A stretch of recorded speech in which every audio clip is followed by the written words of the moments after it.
الله الرحمن الرحيم. أعزائنا المشاهدون الكرام، السادة والسادات، السلام عليكم ورحمة الله وبركاته. عدنا لكم بعد فاصل قصير، وبعد الآن نقدم لكم من التراث اليمني الفنان الكبير عبد الله محمد مهيوب. الأخ عبد الله، كيف حاله؟ والله نحمد الله على العافية.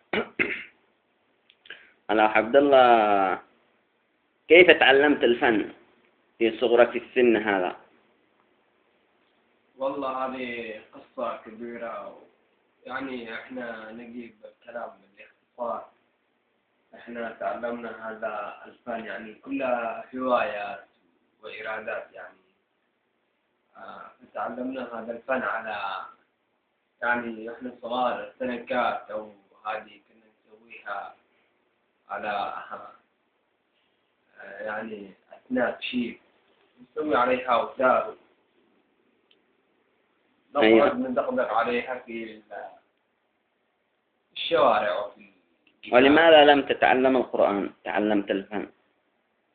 تعلمنا القرآن كثيرا. طيب. وقال لي هذا الشيخ يرحمه الله: كنت اختبار فنان غير مغني.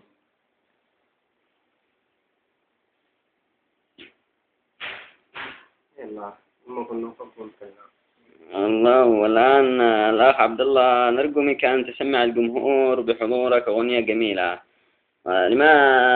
لما تحب من فنان أن تعطيه أغنية؟ أنا صراحة أحب عدة الفنانين. الفنان عمك وعدول. أيوه. وأبو بكر السالم. أيوه. وعلي الخارج.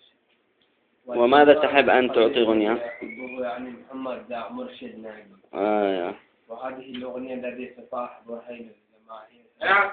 وماذا تدل هذه الأغنية عن إيش؟ أفلام صاير. على أي موضوع تحمل هذه الأغنية؟ على أي موضوع تحمل هذه الأغنية؟ هذه على جنة الله. يلا.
هلا يا قحدر هلا.